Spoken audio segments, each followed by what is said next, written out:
Hey everybody, it's William Jones. I'm the founder of Jewelry Sales Academy, Jewel Link Count Retail, and also at this time help run 7 retail locations for our family business. And I say that not to brag or anything else like that, because like I said, it's always annoying to me, but to let you know that as we're going through this and I'm talking about this, a lot of this information really isn't mine. It's things that I've seen over my lifetime.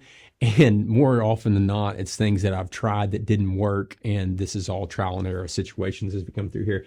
So one of the things I want to talk about today is a system that we've been building, we've been working on for a long time, and it's called Jewel Link. And I want to talk about how this really became something. Is that I went and traveled to a buddy's business. He has this massive business, and I went through there, and they had a system that went through and actually ranked and helped them build teams. And there's multiple different softwares out there that do this, but it made me think about how we are in jewelry. Because up until this point, I'd really only thought about great salespeople as, you hear it all the time, God, if I could have 10 more of this type of personality, I'd do X amount more business. And then as we went through more and more training and hiring, not just at our stores, but also through help at Jewelry Sales Academy, I really realized that it really staffing at store level is more of a personality mix. It's a matrix of different people. And so there's not just one type of person that you can have. You can't just have 10 of your top salespeople and create a great business, because there's all kinds of different things and traits that we have to have.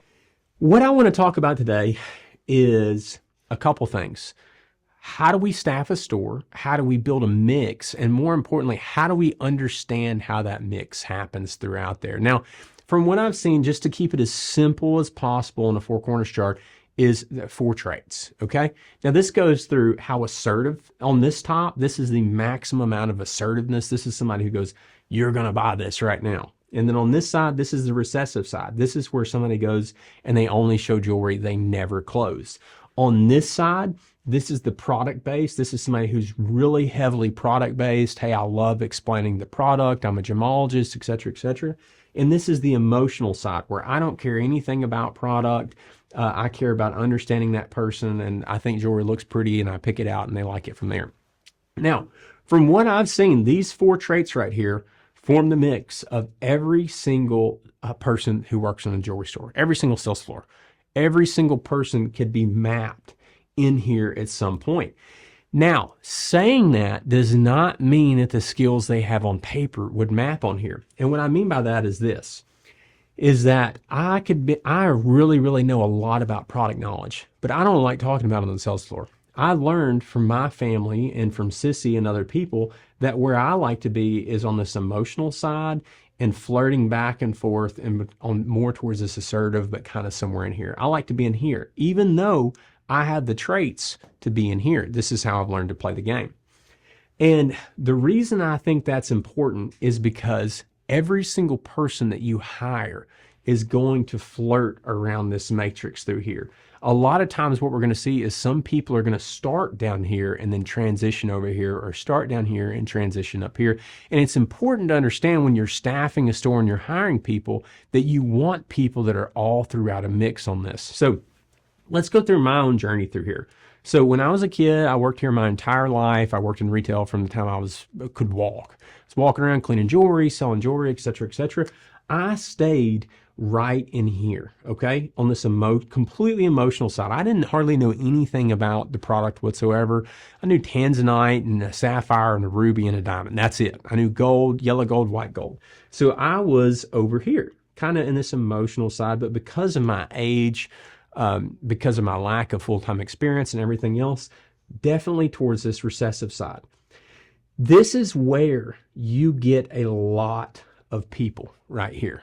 All right. This is where a lot of your great salespeople come into jewelry, is more of this emotional side through here, recessive. Maybe not, maybe put me a little bit more in there, somewhere in there, maybe even in the middle. I don't know, but kind of in here. Now, when I went to gemology school, it was really weird because I went through an educational system where I was sat down, I was taught in a classroom, and I was taught by a book. And so I switched from understanding that jewelry was emotional and all these different things to really kind of building the mindset that, hey, It's the 4 C's. It's the treatments in jewelry or in gemstones. It's the inclusions, et cetera, et cetera. So I started here, and then through education in that classroom setting was moved from here to here. All right, let's go up here and say I've got a little bit more experience. I'm heavily product-based and assertive. My dad did the same thing. And so when I first started in full-time sales, I went from here, where I was successful as a little kid, just kind of walking around the store, to here thinking, okay, I'm the guy. I know I've got my degrees. I've got everything that goes through here.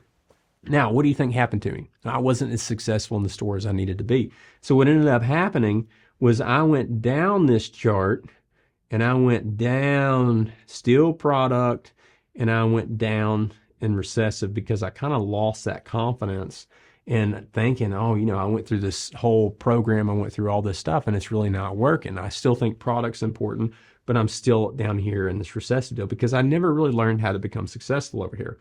And then as I spent more and more time through my career, it slowly drifted back over to this way. All right. Now, this is the area that what I've seen in my life, right in between this assertiveness and this emotion right through here, right in here, this is where we see the majority of top salespeople. Okay. So this is where I like to stand. Okay. So the question is, how do we get people to here? Well, it's multifold question, but the first thing is recognizing that is our top sales zone. This is where the majority of our revenue producers in the industry come from, is in between this assertive and this emotional closing right through here too. This is really where somebody understands the customer, they put more focus on the customer than they do the product, and they're putting emphasis on that relationship, clienteling, et cetera, and really helping close through here. Now, I'm going to go through this, but before I say that I'm going to tell you this. You cannot build a top 1% company just with those people right there. This is where we see all the time where we go, oh my gosh, if I had 10 people like this, I could do X amount of dollars. It's just not true. Believe me, we've tried to do it. We've tried to recruit people in. We've tried to do all this. What you end up seeing happen, these people who live in this corner up here on the sales floor, I'm lucky enough to where I had a grandfather who was an engineer. I have a really engineering mindset. I had to teach myself how to learn in this. Realistically, I'm still in here. So I'm still really good at operations, at back office things, and different things like that. But if you're just trying to staff a store with just assertive, emotional people, it's going to be chaos constantly, because these are the people that are really, really good at selling, but typically they have what we call like baggage, where, they might not show up on time. They might not do this. They might, because they're generating so much revenue or different things like that, they kind of lack in other areas. So as we're going through this matrix, and if you want to draw this yourself and kind of be thinking about this, is that this is where your revenue generators are. And then over on this side, this is really everything outside of here. This is where you're starting to build that team as it goes through there. Now, the reason that I went from here to here was because my first few years full time, I was told, sink or swim, you're going to get out there and sell. You got to learn how to sell before you do anything else. So I had to learn how to do that. Now, if you're running a business or you own a business, you're doing something else and you're trying to build it so it's more of a scalable business versus just a chaotic sales floor, you've got to have other areas over here. And so recognizing whatever mix you want to go through here for whatever store you have, and understanding, hey, this is how I build my operations. This is how I build my teams. This is how I build my team selling. This is how I offer more experiences to people and offer post-sale follow-up, is by building a mix through here. Now, think about this, all right? How many people do I want in here versus how many people do I want outside of this? Well, it depends on how strong these people are and how experienced these people are. Because if you have one person through here, they can actually team sell and mix with a lot of other people. I've seen really good stores have a sales staff of 5 people and have 1 or 2 people in here, and then have the rest of the people out here and really, really drive sales. I know people are going, oh my God, I've never heard that before. Well, I didn't ever really until we started looking at this, because this type of person, okay, it's really the things that are hard in business is the consistency as it goes through here. When you get emotional based people, it's very difficult because like you're having to control their emotions and how they feel day to day. And so again, if you get a high mix of this and you're going through there and you're going, oh my God, I got to deal with baggage, et cetera, you might have a high mix in this. Now, over here, you have your ability to have really good salespeople who are also really good managers and people who are good at coming in and helping close deals as well too. Some of our best managers and some of our best sales floor managers that I've ever seen in my life actually float around in this area right here, in between this assertive and recessive, kind of on the line, but a little bit more product based. Now, why is that? Is because this area over here actually helps a lot with closing. It helps with customer relations, and it helps with adding that level of service to the business on here. Because think about it, if we're really got our revenue generators over here, but they're not really focused on the product, they don't really care about that, they're more focused on just closing that sale and doing something with the customer right then what are we missing? We're missing the kind of the back end of the product knowledge. We're missing the ability to romance, the rarity of the items, of really being able to sell that high-end luxury item. So what we're able to really do is in management is if you've got a manager who comes over here and is able to spend, 10 or 15 minutes on each sales presentation or just walk by and step in, we get to use this product-based, maybe even a little assertiveness in here to complement these salespeople in here. And this mix right here of having one or two of those people on your floor, preferably like a manager or a sales manager, because they're more interested in using that knowledge to help close sales and not making the entire presentation over that. And you're front loading with assertive, emotional people here. That's a unbelievable powerhouse mix for sales floor right there. So on top of that, we've got these two areas. This is really great for top salespeople. This is really great for sales floor management and management. What do we have down here? Well, this is kind of the area right here where I don't want to call it the danger zone, but this is the zone of maybe uncertainty, because what we see through here is that whatever this person, whatever side they are in here, let's just say they start dead center in the middle, whatever side that the company culture goes or whatever side they see success on first is generally the way that they drift. And so what I mean by that is this. Let's say that a product-based person comes through here. They're recessive, they're newer in the industry, they don't really know much, but they're coming through and they're smart. They've got these skills, etc. This type of person generally wants to work harder if it's the type of person that's going to become successful. So what kind of work will they do? Well, they study a lot about the product. They study the inventory. They do the work that they were taught, like in school, that this work is going to help them generate revenue.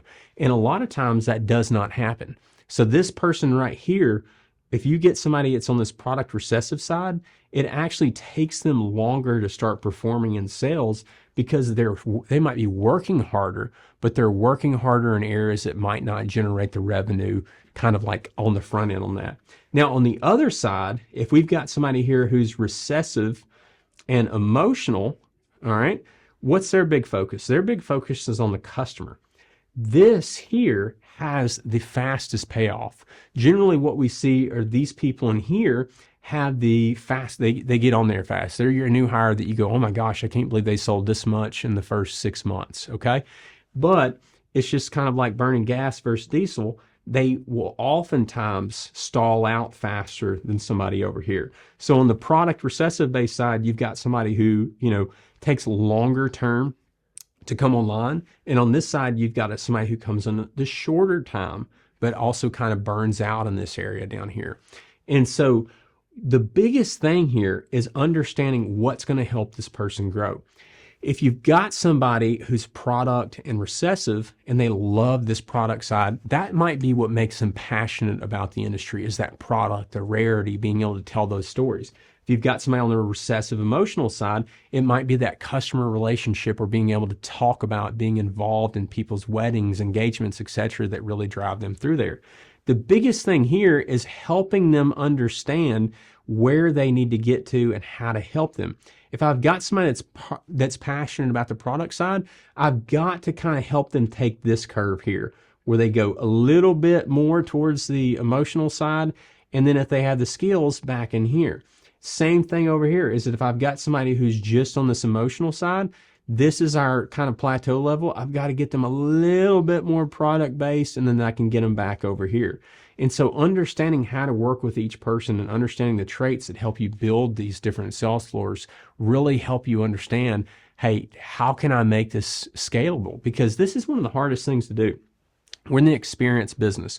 We're an emotional business where really what dictates how good your sales floor will be or how much money you'll do is how good you are to managing the emotions of that sales floor. And so, like I said, you can't just have revenue generators and you can't just have museum curators. You've got to have a mix of these traits through here and have people who are great at management, who are great at customer relationships, and then more often than not, is the yin and the yang, getting them to work together to help you put together your sales floor. So if this this is kind of a complicated thing here, and this is something that we've been working for over a year on how to get this going. But if you'll just think about this as that I've got assertive people, I have recessive people, I have product-based people, and I have emotionally based people. And I want to build a mix through here. Generally, my assertive, emotional people are going to be my powerhouse. Generally, my assertive and kind of more product-based people are going to be my great management and great back-of house people. Almost all of my newer hires are going to start on the recessive traits, and then it's up to me to understand where they are on their journey and where they are in their experience level and get them to where they're going to add on the most to our sales floor, and they're going to add the most to our customers and to our revenue. So hope you enjoyed this. Join our group, Jewel Link. If you have any questions or ever need anything from us, check us out at jewelrysalesacademy.com, and hope to see you at some of the shows.